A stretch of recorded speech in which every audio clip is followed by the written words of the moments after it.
Arsia changterun YouTube channel min lo ngai thak sakthrin tu zong te in Java in chibai vek ule.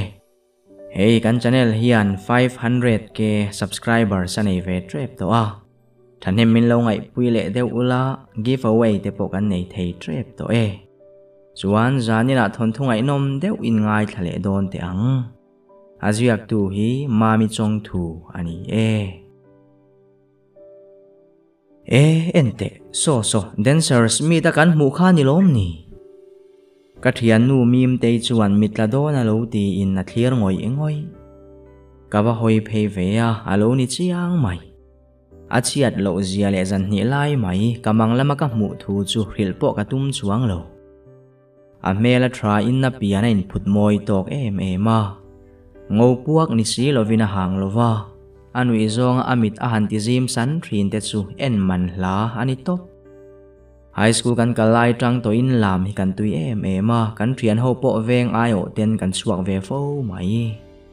Ma se hetiang taka mi pui ma te in lan ve thri ne tilo hian ka zak zum hle a. Ka thian te po hian ichut lutuk tin min hau fo bok. Ti chuan college te kan hankal chowa ka zak zum lutuk te po chu are chho ve ze la. Tuna chuan thian ho zinga po maruai tu ber kanita ani. Khatia dancers meet lung leya special item kan ne tuma khan he mel thapa hi jachania chiang takin ka muto. Anu deu leka charity so ani he mi pa mel thatak aming po kan riat lo hi kan mu le a ka thin lunga thuwa soitak tlat chuni. A chele hoi her kha kan thlir deu thup ni in ka ria. Ataksa ni so taka han chevel chuan tu mit po chu ala ani ber mai. Tuna hian wanglai mang chome kania khovel hi a eng zongin kama chon thri. Kanuna hian mangai na awanga in pumpek na ti vel hian kangai tuana hi ala lua phalo rim. Ni tin lim na thar charbel zel katuma kachak lo na te in bo be tir katum ngai bok heklo. Engkong po zo do nila lo ting tur chuan chelangai. Mi pa pakhata wanga kan khovel hi hriom taka man tura nilo tin ka soi fo thri. Chun lama kan thil mu khan karil ru chu akam ve dewa theingil tumin kalu ka thing deuh nar. Ma se fia azetina mel chu kamit thla alo langta chuai jok si. Tholokin computer ma thru in ka online ta daya. Minute som panga vel ka thut nuwa chuan jing tlan ka duwa wangin mutma deuh chu katuma. Ma se ka chuak trep tia friend request dang dai deuh ka dong tatlat mai. FB lama hian ka phulo win friend kanga a confirm sen lo la kanga. Ma se zanina ka friend request don hi chu ka bi chiang lo phal ngang lovani. Chuta kan en chiang ta a ka reile lal mel tha kha lo ni reng mai. Aming chu voi thum lai ka han chiar no na zonun sanga chak chuak ti alo in zia kal. Kamumang mai mayani yang tin kan in sik nok noka ma sila atak ngei kha ni si ka confirm ta thap.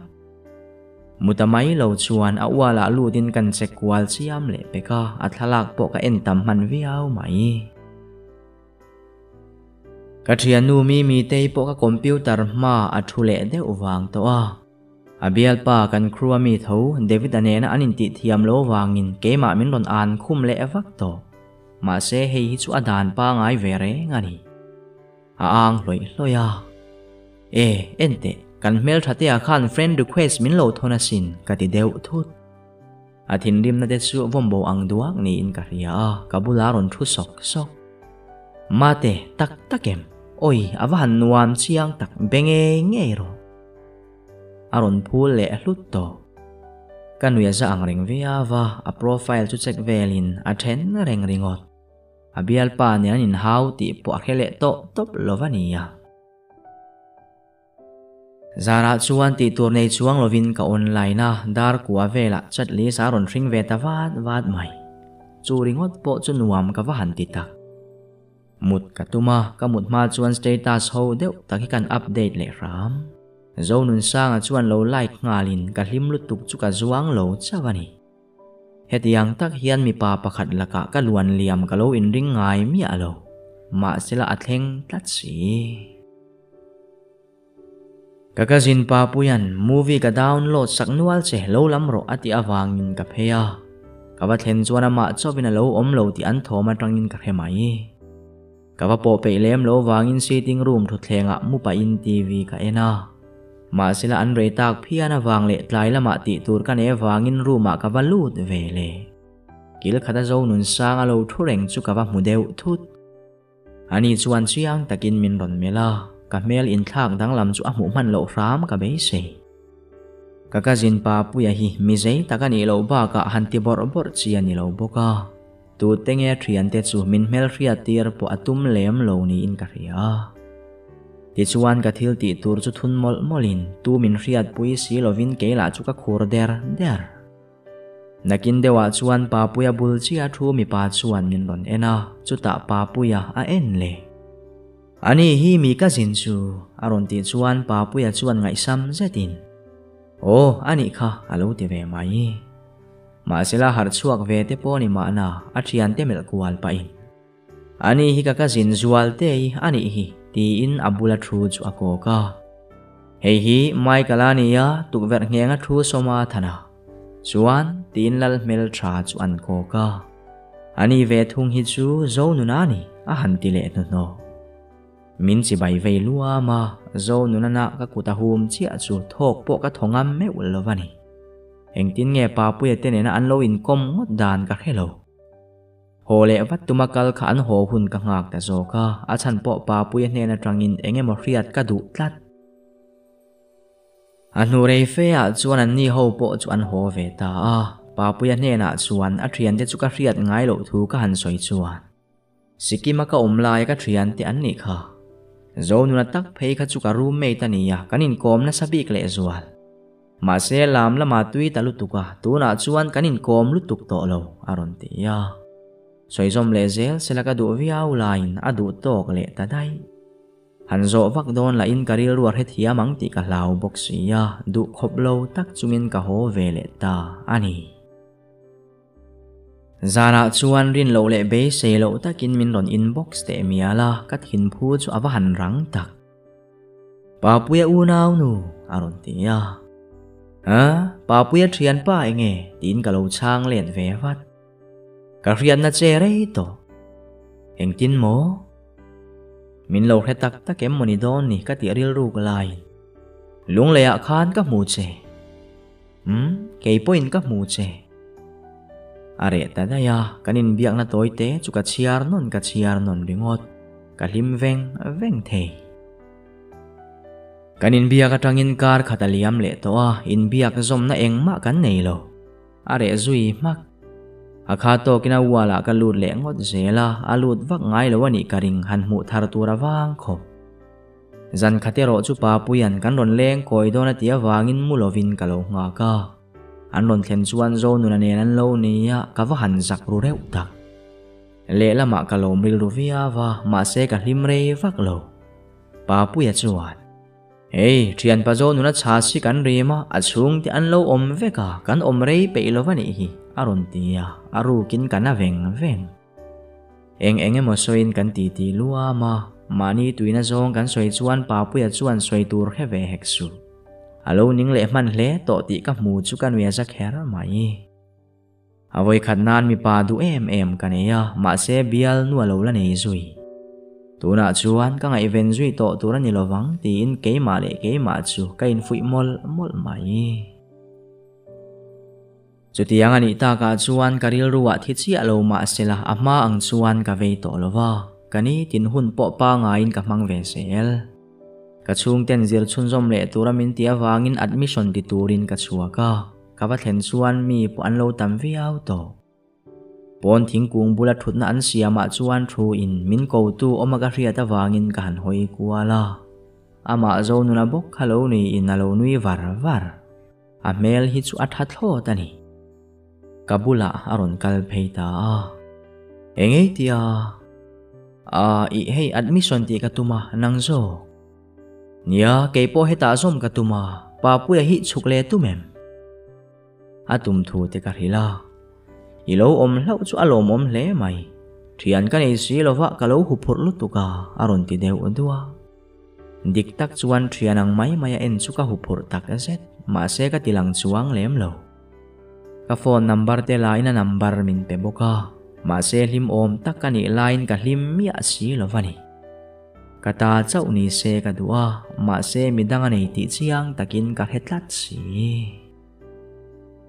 chutiang chuan mel tha le lar na chu zo nu na point kar lova thiana nga man viau mai kanin kom ve reng thowa kan horwal zia bok tam tak chuan kanin ngai zong emo anti thina atak tak ni se tin ka suang tu a fo three ma sila tu na abial nu hi adu ve hle ni in ka ria chuti maya an in then ka ring bok heklo chutiang ani ta ka chuan ke point ril rudang put ve ka tum tran ta kan class ami re takatanga min lo be sei ve to tu boyanen chuan kanin kop ve ta ani chumia rang chuan zo nu nen po kan in kom tawak lova boya chuan min thla ho tak zia wangin zo nu na point min som to ngai lem lo soi toang khan boya chu ka du ve ema wanga chang kan ni lova ka du ber zo nu na ka chan lo rau chuan ani ai than ka nei lo wanga ni ber ma se min khera nuam po ka ti chho ve viau to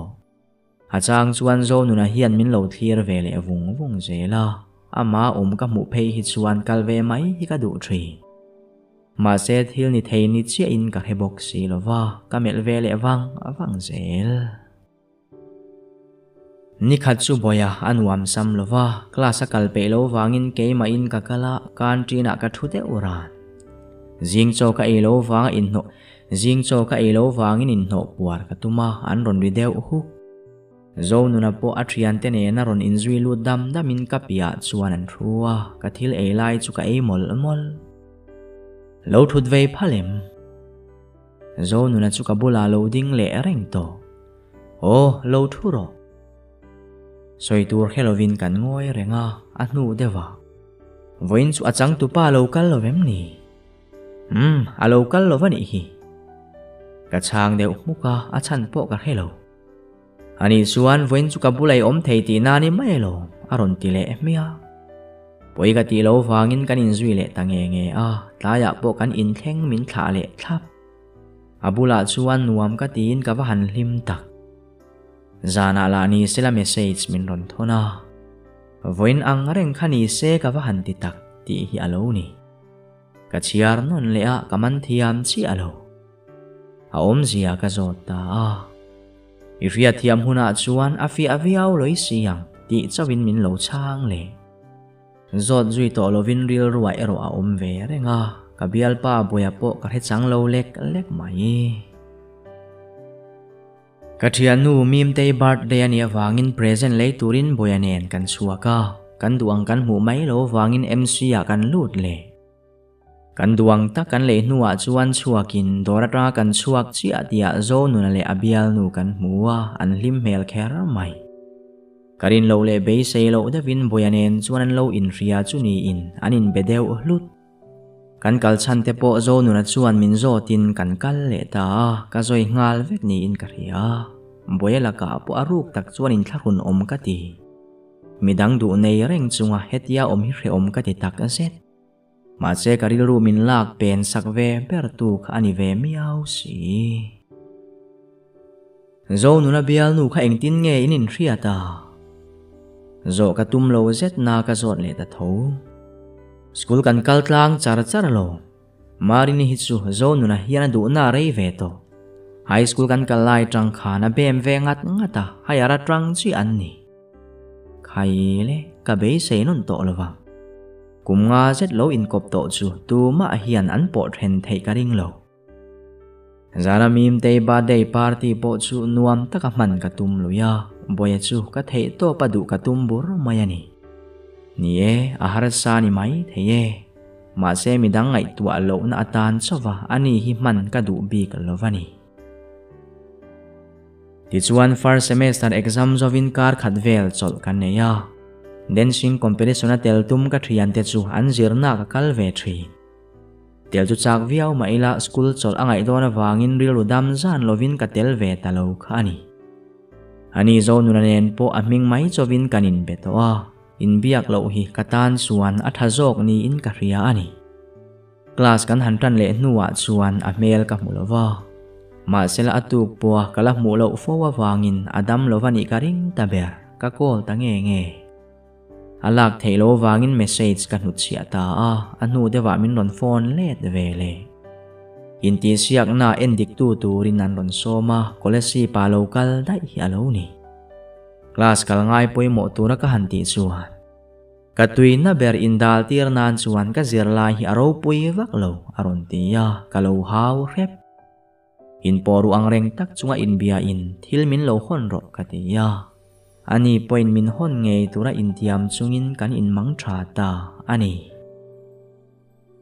chuti lain ka bial pa boyami zia hi kalo chik ngai lem lova ma se jan khatero ka thianu mim te chuan me che pakhat ne na anin phur ka mu ati tlat mai ka ngai tua a dan chu adang lam dewa hriat na ka nei ve wat ma sela ama ka zo ero chuan anaw ne nan chung te ina ankal angina soi dai thum ngai that lo na ka nei chuang lem lo ani zo nu na scholarship kalpo khalo ho to ti shat nal deuh mai min ron hon bok ka va han lom tak ma sela azin ron ho tang ero amel chu angui deuh reng ni in ka ria han zo do tero ka ngam lo chu tiang chuan hun mang chho ve zelin Christmas po alo ni ve don ta reng mai urlok zan chu mim te na man kan rota boya point local ngei chu atum ru le ar kan tur po chun lama kan ngai tua lok vek in khombana chuan min ron lam mai turin katia ma sela in khomban nuwa po chuan alare tak fo wangin ka call ta to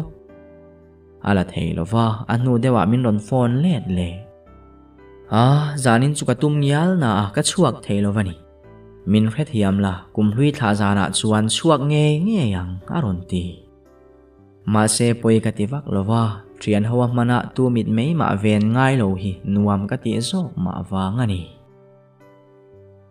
e turvel tu siam ma saka right mai kan tuma wangin arte chu kan tala kan buai pui mol chuti lai chuan ka phone ron ri in boya ani karinga ma se zo nu na zo kaloni in pa chu tingei zui lova achuak theilova imang nuamem nang tero hi bumi van ol om ve ate angot chuana asoi om zia kaman thiam lo ti aria am veng than mualan sei moya khan tuna ron kal ro tuna ti in phone chuada ka thian te bulat hil om zia ka soi chu kan kal ngal wat kan thlen chuan mi pan lo tam khop zonu na bia in kan om na lai mun ka soi chuan chukle deuh hlek turin min tia kan chuk zela a bike bula chuan loading in min mu vele min lo hui zeu kan nara chuan piai zau pa in mol le lutuk mai ati zoi sep kal halin kei point ka zui ve maya ka thian te ero chu motor bula min lo ngak turin ka ti thungani anu rei lo te chuan ka bial pa ngei mai chu mei che pakhat nen in mangai mel che tinan lo in kwa midangan mamo mel lo hle ka en renga mi pa chuan karin ve pol takhania sin chutianga phatsan kania buma ka om chuna ka ti ve thot ka phone phorin boya chu ka call ta a phone ala chuak lai de chu ka mureng mei chia chuan lo en ve in engemo an soya ak le ta dai ka thin chu aron rim thuta kalmai kan tum chu zonunan min lo dang bet mi pakhat wangai mual pho ka du lo chu tiang mi ni lo kha aron ti zoi su akuta min von na chu athari ai riaya ani le enge ti tura min du he thil min mu tira soi fel tura kal ka tum min dang le si enge om zia tin ka zo top muang chang na kut kor chu aphela afin fianei mula ka du mai chowani voi thum lai ka phok to ril ngot cheila I oi lo ka lau si ti hian ka ti tam mai ani hi atia ka kut vot ngiai mai churon khoina kut kor min pek pa in bun ro kha ikut kha vot lutuk tlat aron ti zom le ka thin chu arim zual sawa voi thum lai mutoa tuna min ril chau mo aruk chuan min lo nui zat ngotang chu ni ka mol lutuk ti mai hi kani buma ka om reng lai point min en liama a travel veke ti in ka tra chu chuak ngoi akut kor chu pek let pa in kal ka tuma min lo dana tumero chu a lo cham ve chiang kho angala pet di popin kanem soka katlan wang hoilet mi alovin katlan zel mim tein min lo mu vele min lo kwa wata kami tuit la tura lova ma se ka thin lungero chu atapani chutiang ani ta ka chuan kan boru akin zir ta heklo min tha ho mai turin katita a min uider viau na in min chel ngam bi kalovani nge yang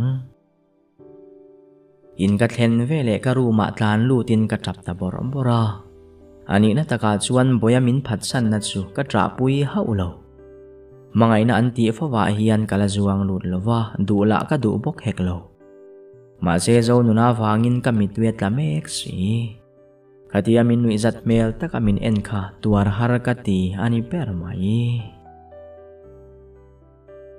kalau muhil tlang chuni in ka phone rin min ti hara boya alo ni ka rejeka ka phone chu ka switch off mak ka muhil som le zinga ma taka harin ka phone ka ona boya message alo om deu nual bok ani chuan eng ma thleng lo ang mai min ron uisa ni zanai om dana wang khan eng ki ma top to min lo bia ka tul na om to lo ve ti in ka thon ve mak aron online nga la thil om zia aron in la hello khop mai ma je soi ngai po ka tilova ka chang le to lo hrim ni parin om lo hi ka hot lua ti chuan ka thova Christmas nian yangin hlim takin ka mang turani mi pakhat wang mai main ka hlim na ka hlo mia turani lo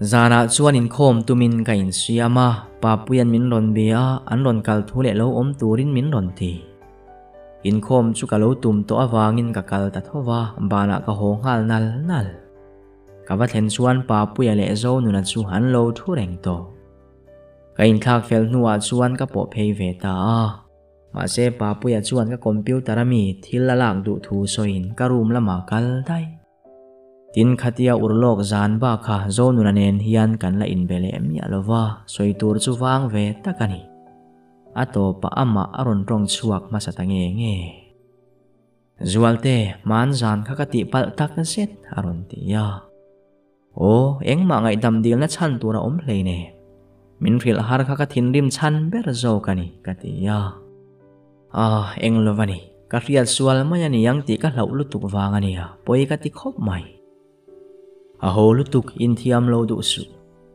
engkim kan retowa engkim atop vek to e kati chuan min ron mel azo aruk tak chuan ka bula ron thu chu ka zam thale taria wa a hu hang hi ka zo thot lovani kum thar class tan main go hati lama so an nei tur thu te asoya kan ti po arwal chole viau to kan ti kar la ka chuan chiang zetin kamita in thina ka van lai thei tak boyanena in then hi poi ka ti mi alo aron ti chuang deuh phong maya kalo mel ngek engwang chuan mo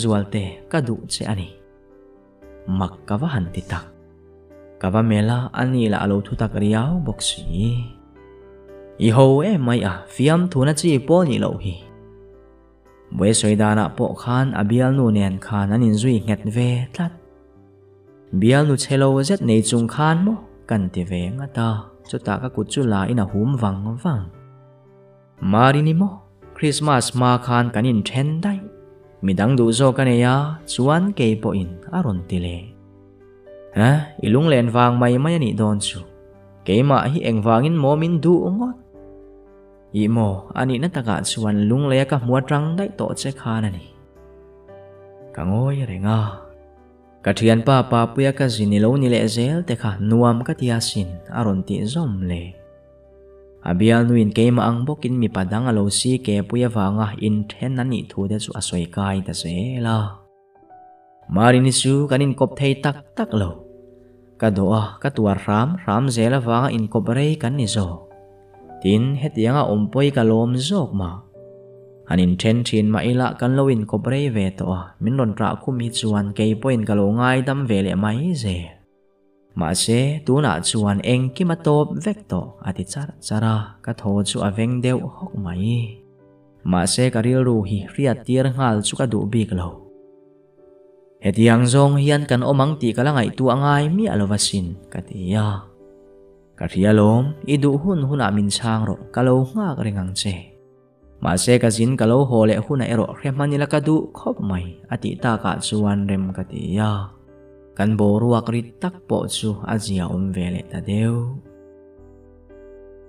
chutiang chuan ni tin zan tin kan in bet ta zia ka du ve zia chu khil mai ka tum thri azin don tlaya chuan lokalin azin tur chu apur khop il thadeu kalo honang che ti ina chuak ta atlan liam lai chu ka thlir reng an thlen chin te chumin khel zelin kanin bedeu reng mai ani kalo ho huna chuan official takin kabial nu ini to nge ka be se te atia thu ho te kan soi po in kan lim dun tak aset ni thuman cham nu an ron ho do na in bia in chan chin kan in ril kal reng bok thuang taka an lo thlen thei be se tak chungin keipo kamu hil ve ta siai mai ka phone ral chuan kamu tui lai chumin ti har azok pa puya alo ni zual zo nunate an accident hey tuna ka kheve chia kain per tho ngal ota eng thil nge thleng ta hi chuan eng tin zel zo nuna thaim ka thin chu aphudu dup thi chu an omlova ma sel anin so na ve devani yang chanchin kan ngai chang me kani hi an ina kan pheidona kalo khil leang che aron tia ka khumbula chuan thring thin ka tong trai mol pa puya chu ka ngai chang renga chanchin la ni sela aron soi har si ka van mang ang tak ma sela anua chuan min ron bele ta sil charan thlen ma devin driver kha lo ching se kani ome ama zo nuna tak po har to anung zang na ti viau maya ache hlei theilo vanti aron tia chanchin min ron hil ve zel tura hilin kan in biak na kan ti top ta phot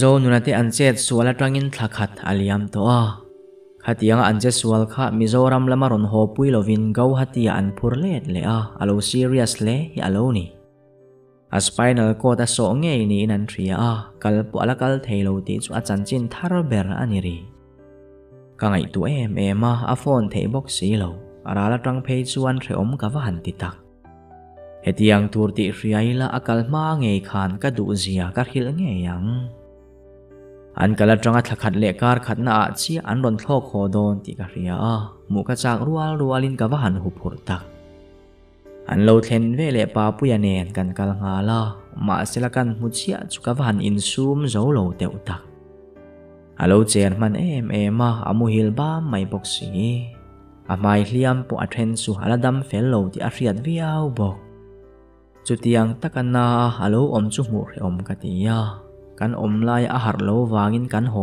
san le ta phot chutiang a mel ka mu ta ka chuan eng dang ma karil ruwa a om thei ta tlat lo zo nuna chau lo chu akal dona kanin mu te khana hlim ani sia chutiang a be sei lo thil a chunga lo thleng chu fiat thiam har ka ti tak me wani atu ka chuan vakal le in ma se tu ma min lo mudu lova beidong zetin kan ho le eng wanga chutiang om chunge ni yang ti ka ngai tua ka khongai na le lai na zual sau min mudu lo ma sela mu nge chu ka tum ru ve tlat ma ni chawa an ina vakal chu phur viau ma ila midang kal puya som ka in tharung ve to sia ka vakal ta chom mayani anun na lo om puya alo fel hle kaming te ka han soita ka chuan zual te moi ni boya hian har chian ma khan voi tam tak i minga lamasin ma sela har chian nuwa ka zo le khan a soi du tamia alowa alo tia aru ma min ruaya min kalsan le ngal mai ani zo nuna chuan tuk ver lam lo thlirin min mu ang poina om mi alo zo nun katia achemia alo chuta ai ringin ka han ko le muang changin min ron mela ma sela hoison le ngal dai enga tinge min biak du mi alova ka ngai tua lu tuk che sin ka tra chu awan chuak tak zualte min khongai ni ka du lovani ti in nain hera le lama hoi le tadai ka wahan ril hai tak ka kal chan berina min biak du tak si lova chuan ka chuak ta anun min lo ko wat zualte boya hi aril rulama ngong tlat ni in ka ria Kei zong karil ruana mai ti in na mitui chu atla zunga. Kei po ka in sum man me ulovani. Doktor te phei chuan akal thei to lo mai thei an ti aron tile. Nilo kapi athale emang kan ti ve takna a kei po in chu ka chiang bi kalovani. Kum khuwa kal thei to lo tura ka ngai tu aringot po in karil ru chuana a. A dream adu thu sam te kha engtika ma alo tling ve don talo ti na emni. Ma se engdin muna po ding sela abula omzel kadu. Chuti lai na ma zok hian aphal kherangem ti chu zona lian takani. Akha tokin kakal ta fowa achang chuan ka be dong lek lek. Nileng lea ka ompoa ka biak na min chan du lo chang po anei ta fo mai. Class kal kha ngai ve reng boxia ka du angin ka tlo man ta bik lo. In rin ni voi khatero bazara chua pa in ka tlo koi le ta a.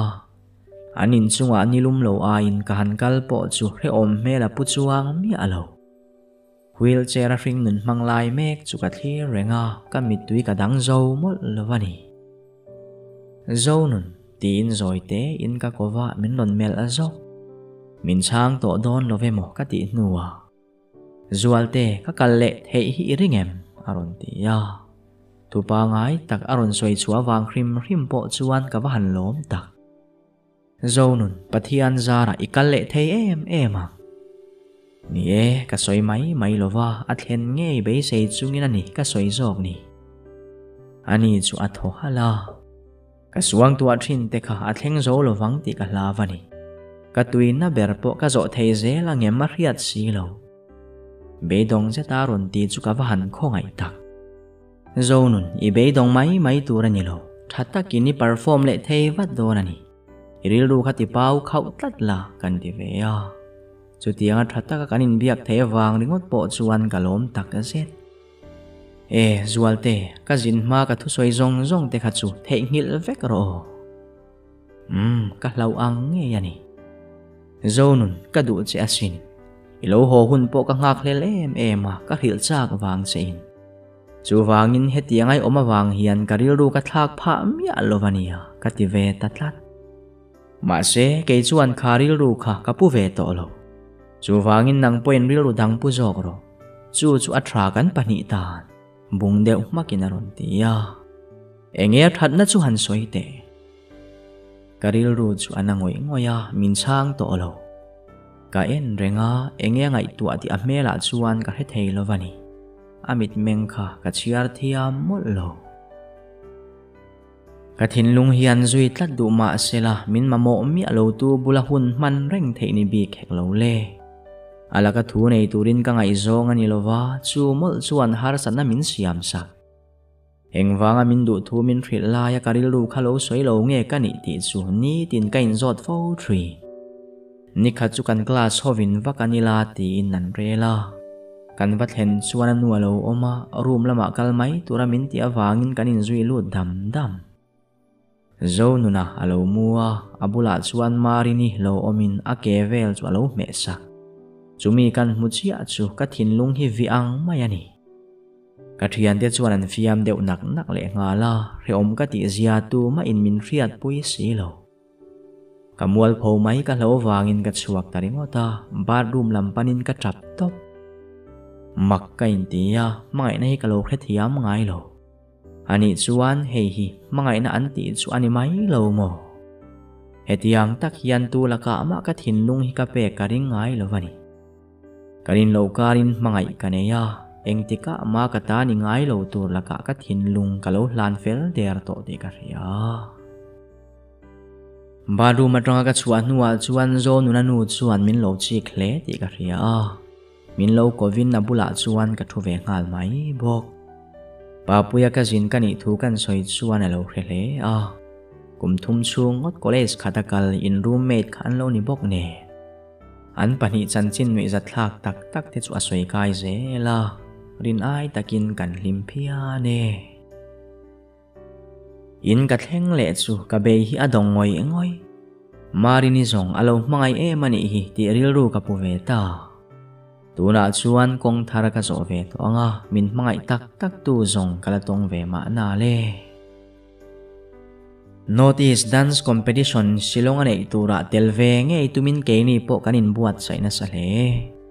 Kazirlay ay makatwi miya wawangin katsung te poin min kap ngay na anreto lovani ber.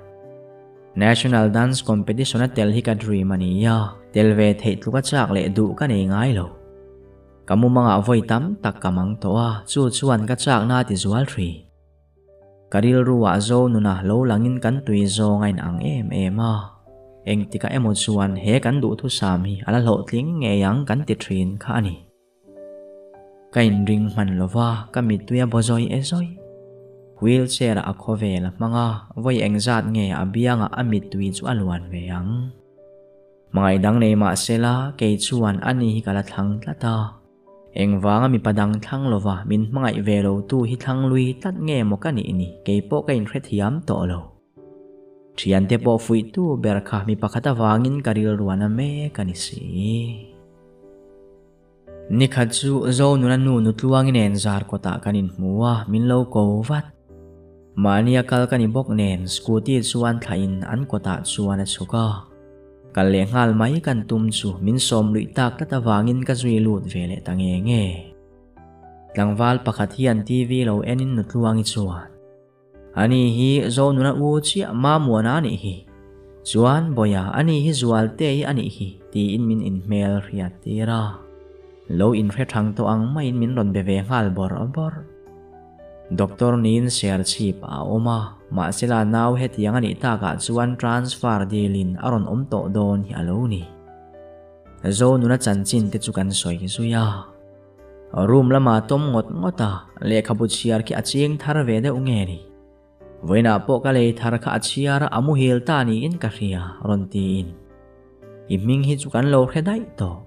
Hil himin fil na sa vetri na lom aronti zomzat. Kalo nui maya. Kanaw hi at hale ngeyang tihi base na nung kanay tlatani. Ama hi abay dong ema chuwangin lo fui vetrin lakaduani aronti le. Niye kay poin kadu ma sila biyak po min bethadu olowanisi. Titsuan hun kalvele retin inti siyak te po kan zota most original wat kan hum veran mai kan tan thil tharania wangin kan lom takaset ril ruwa zo nun hereng chungin loman chukala zo nun itan kahlane katizoi sep kalim ni le lungay ni te hian engwanga ama hi retsuak masaber zel nge kani kaphu mi alo mindu derve tu te po narzela wheelchair a ring nun mang mek tu min mga ilet ve haulo tu chu engwangin nge mo kalabay say tlat phone amakani amak tak azet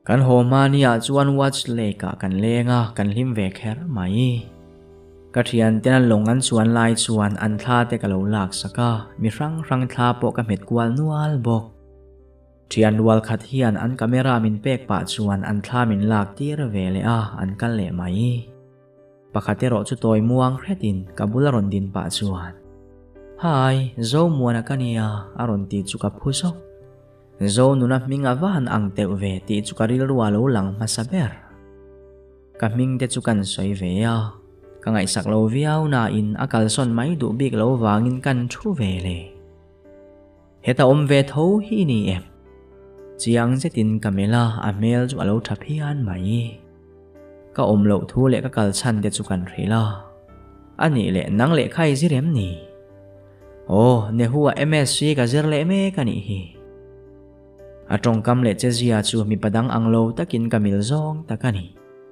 ai zo la kan omna te chu min zo ta ka khil ve sel ani chuan ka lo ho trep to lo le ni phal e mang chu mo ti in naron nui var avar mim te namin ron po ta ka wangin thil dang kan soi kual ta daya aruk tak chuan abula ka ahadam thak le ni in kariya anuwa chuan zo muana po chu athian tena an ron ko ta ka chuan ale khabu phorin engemoni aziak mol mola potla in min ron peseu ka phone number khonga in min lo bero kalo ngai chang rengang ti in min kal santa ani Zana chuan uluk takin zo muana number chu ka phone ka safe biak mai chu ka re ve do wangin WhatsApp DP vel chu ka entamai mai Mel trai em tia han soi tur chun ni chue in ka helova.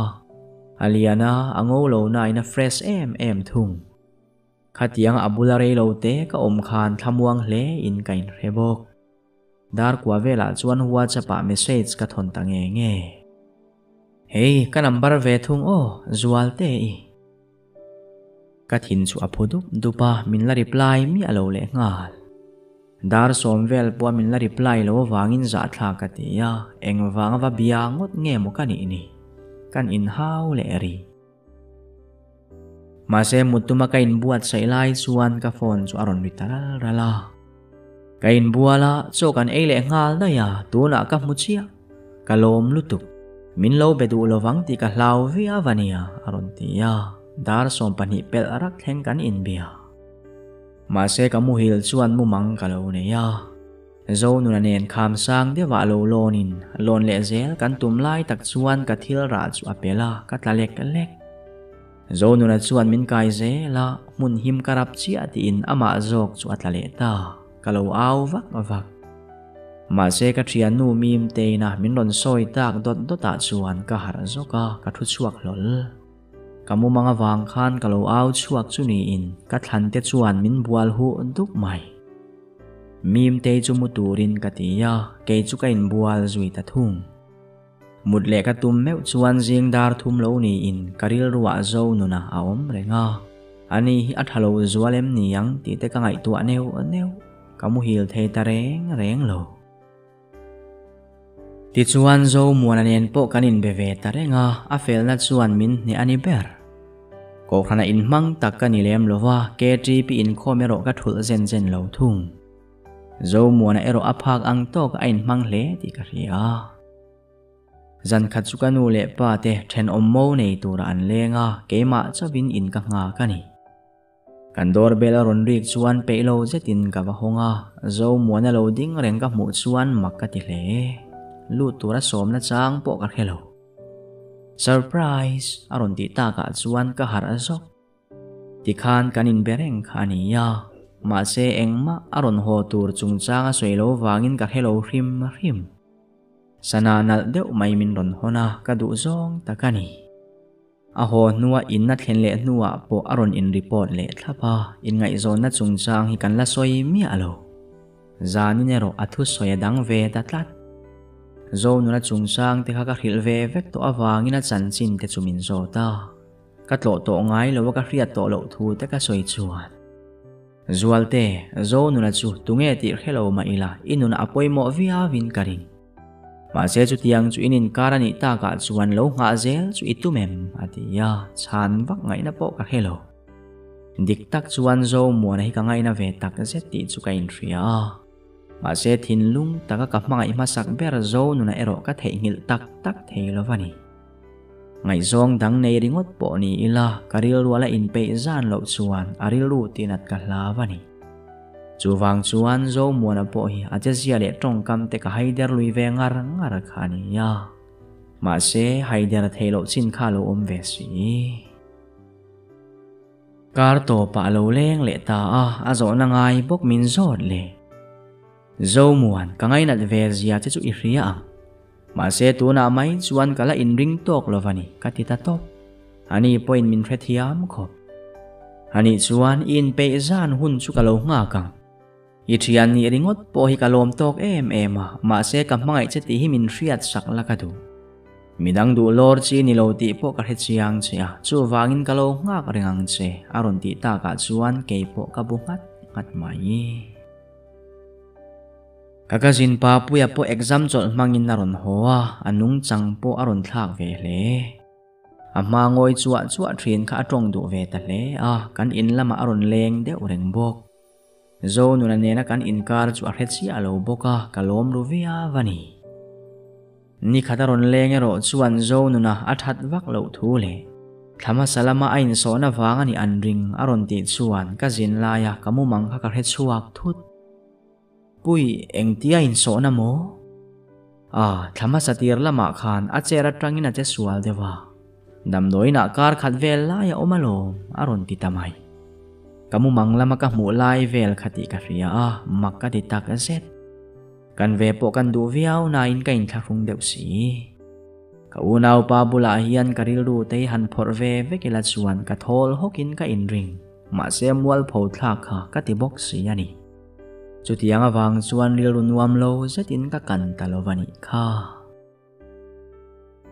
dur tlanga kan chung te dam lo an om min kan pui ro atia wangin zo muan anen baikin kanin phura rin ai takin dam lo po chu alo thato rei vak lo kan thut nuin kan suaka ma sela abaik da na lampana kan kalai chuan zo nu le ma muan chu an motor bula lo omin hel na hun om to bik heksu uma muan zo nu na chu athawak na nge kan tia zo nu na chuan min lo mel azok zo muan chu ava mel le a leilam chu abi le ta dai nia hei check up hun le to voin lam chu nang ni kha engein ti zo kan kal chan te ka soya kan in le pel ve le mai ma se karil ru chu anuam thei mi alo zo nu na mel chu kamit ha cham tareng ka ngoi tak wang le ka om dan dang lam chu zo muan a point hai bi khek lo le eng ma min zot lo kan ina min da in om ha dam turin min tia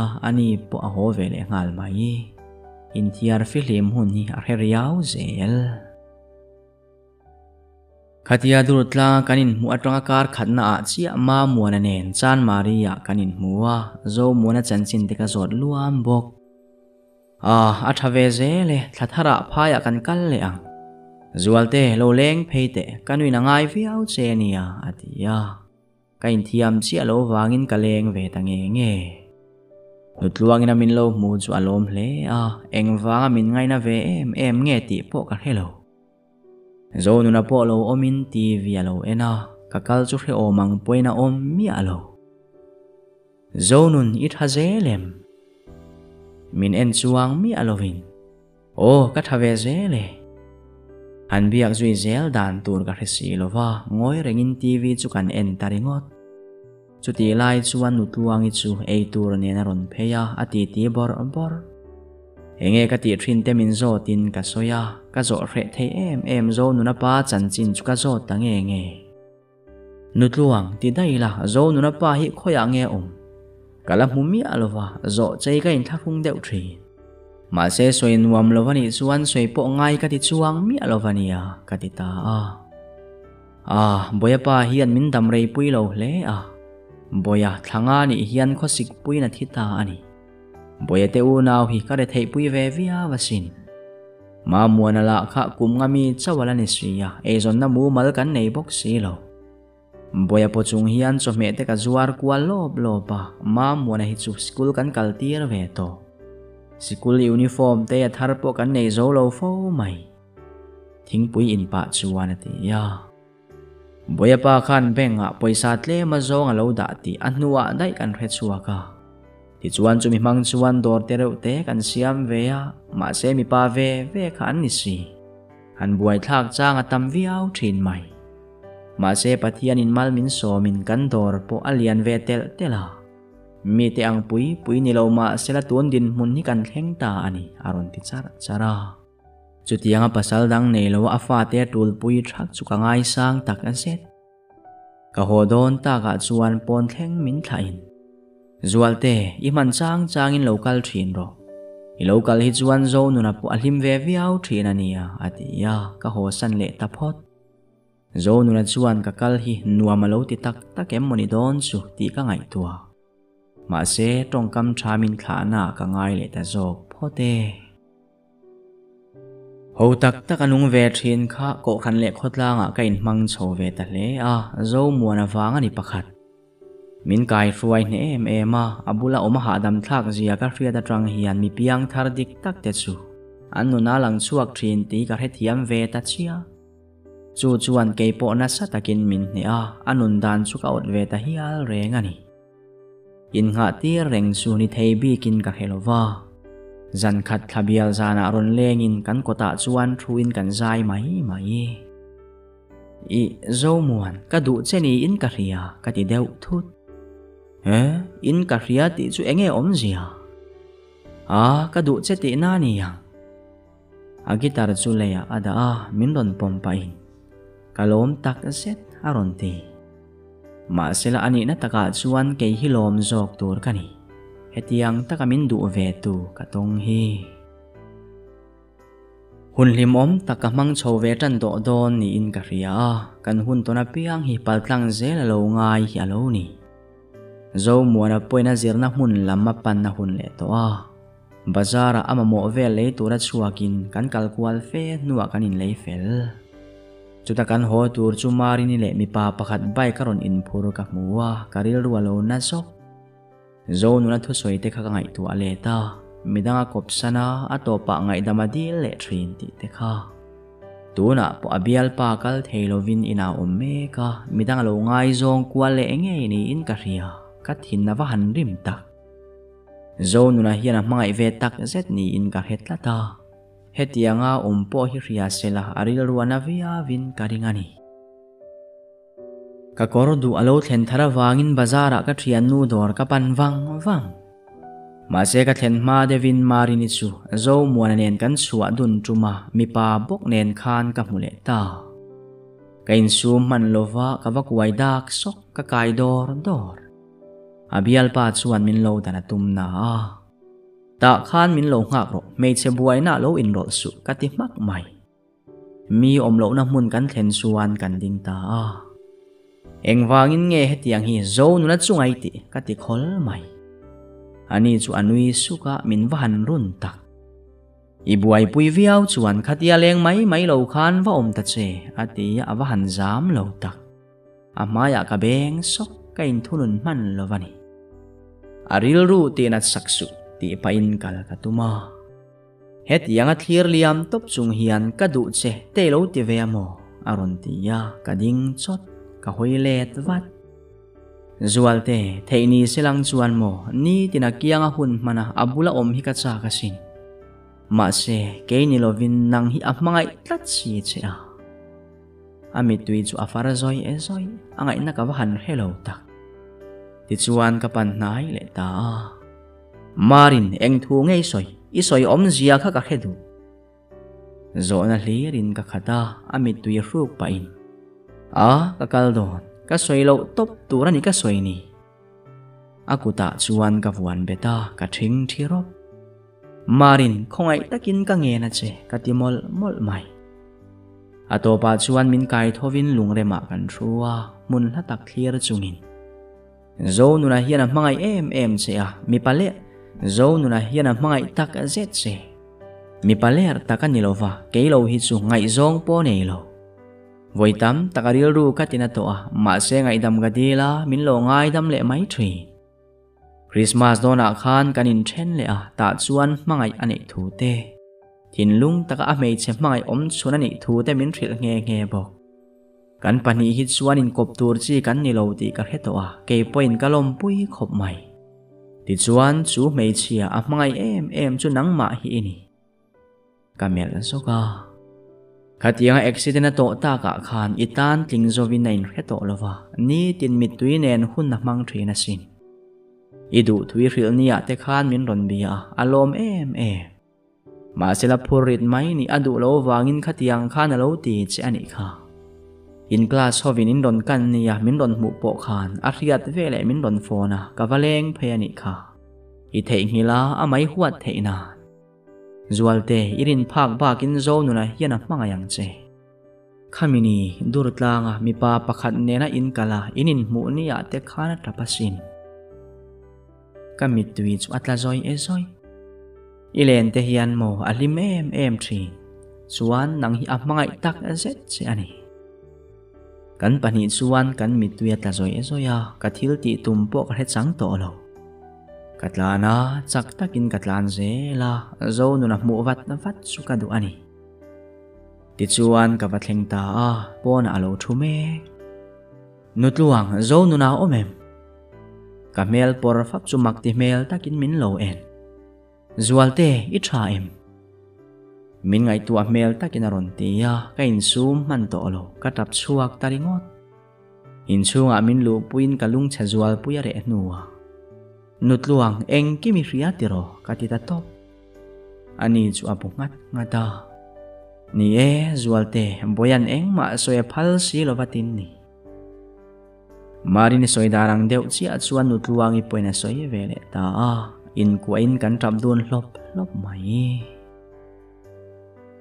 ka mai te ka phile te nuwa chuan zo na ruma ka kala alo mu hil ba mai ka va han khongai tak alu chu ka chul sak heu hewa reilo te nuwa ani po chu aron har min han mu chu mak ati deuh nge ni engei ron ti don mit nuai deuh nia chungin na tia ka ta chuak ngut tu vera chuan ka dak wanga amut ngain ani po amureng ato pa ero min lo pui lok ta che dam thlapin aron tia wheelchair a thut atum mek hi alo ni zual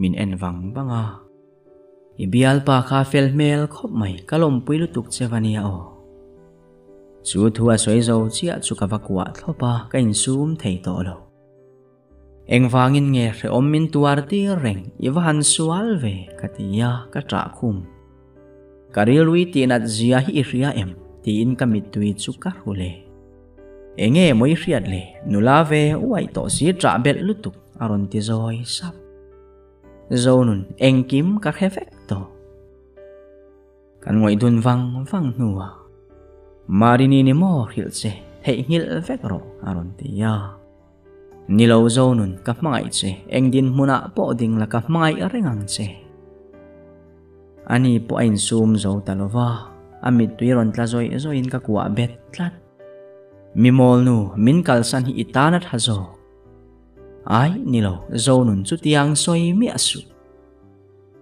ti chuan kan trapa kanin kuwa ngoi kan tra chuak zual puya re nuwa zual heti mai hi kania min mangai zia ka ria kalom lutuk ma se ta hian du to kang atia tun maya chuan engma soi bel ka tum to lo chua sanin nutluangi bula kalau kalle apatang ti in an in chuka chua santa ani zana chuan zo muane chu engkim ka hil veka ani point min lo hethiam kher mai tin thei patop chua en kol turin min la fui trok zok bok hetiang miril rutra an lo piang hi ka han lom tak zirtom ni lo ni in zo nuna te in lampanin kain khal chua ka aru ma le khabu lo chiarin min mu chu alo nui ve su zo nun ka kalsan don lo che chu thu chu hril tur cha in ka lo kalani kan ti ngal to nga o zualte in chirang ti ka hlawani thil danga min lo nial lo chu ka lom hle min von na kut chu ka mer sala kain chiarna tur thil ka tingai lo min ring tok la nget takin min vuan la ka tha lo wang che ka ti ya ami tui chu alo luang ngi ya min pom ta thok o zualte katan hian i van lutak ka mangai lutuk che aron ti ya ka lo ku le zonun kei point ka mangai tak zet che tu tengei lo kop to a eng har sat na tengei lo to ti ka ngai tu alo atop na ni ero ka du ikal themo thelo vemo I mai nu nung berani a ikianga ka khovel hi manral ka du ani kan mitui chu afar zunga chu ero lom na mitui ani thung zonuna point ni tin be sena nen huna mangve theita kal thei to lo tura in ngain be dong takina in dom kun thina ma se tu na chuan be sena thara nei vele ta ani a thei angin exar te ala a ka man rem chana piangin ka tlo ve ta zia bok phailama in check up tura an kal don tlaya chuan so ka eya kan hlim ve hle ma muana le anu po ka chunga an tha em reng bok ti chuan phailama chuan kalin kar khat vel je tan thang to a ka van ngai thin tak hospital an admit thu ka han riat chuan tle min ka hlau thong dewa ma sila engma hlau thon tura om lo thu min ron ril test result po doctorina athat arin thu te an soi chuan ka thoveng huaya ma se result chua don tlaya chuan ka hlau thong tak a set zandar sari vela zo nunan min ron bia zual I mo ka kalle thei don ani chu a soi zong ringot poin na nu ka ula a soi zom theilo ma muanan na lo lak saka zualte pathian in kan tong try na achang ani boya po a spinal cord so chenge an riat to kha alo so chelo ti arizala kan hmuwa reilo te ya ke na kal le thea o ka van lim tak ka chung te po ka hila lom thu soi tong trai na kan nei ngal bok nutuang in min ron bia kan lim na chuan wana tong hial ta veang thani a han liam le meu chuan zo nu na po zoi na kal ve thei to a rei tak chunga kal to lo wangin lahar sat deuh ma sela a tha chho ve tel ani un local zelin ke kal thei to pu kan din lo chu pathian ni na ti dam le ta tuna chuan atuina berlam pu atile thei tran to kan hlimin kan loma achang chuan kan lom luata kan mit tuyat la hial thri alo suang tua thin chu ataka dai turin national huap inti siak na Bangalore om tur chu panin an chuak tawang wanga alo hole huna chuan kanin mangai na hiti puitlinin na om to anga limna le lungai na po kan pani in kan khovel ni hi kan chiar dun zel to ang atop ta